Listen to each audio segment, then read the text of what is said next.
You Are What You Eat is brought to you by Harvard Pilgrim Healthcare.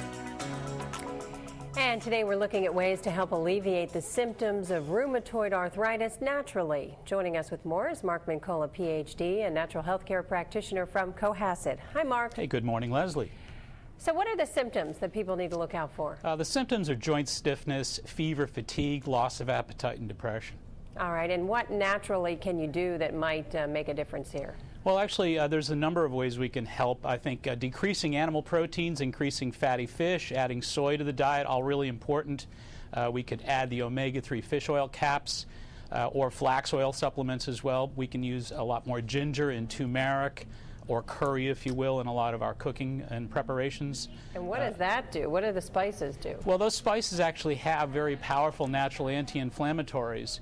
And a number of the fish oils and flax oils as well, they produce these omega-3 effects, which are really the COX-2 inhibitors. You know, when we talk about any inflammatory disease such as rheumatoid arthritis, you're talking about a high concentration of hormones that are very inflammatory.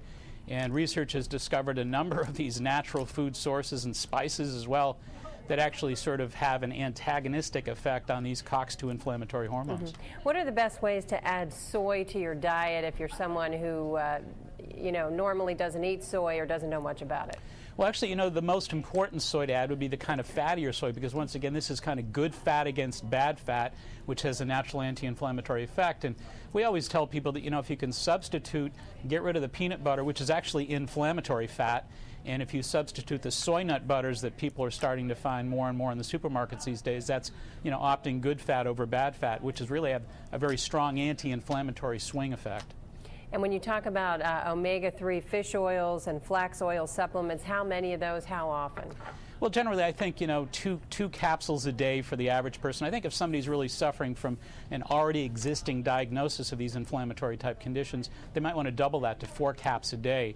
And you can actually take flax in a food form as well. You can ground flax seeds, add them to different oatmeals and things like that in the morning as well. And any problems with any of these things for anyone? Not really. I mean, if folks are on anticoagulants or blood thinners, Coumadins, things like that, they may want to steer away from these because, again, these have a thinning blood effect as well. If folks want to learn a little bit more about this, they can check out the website, Leslie, at www.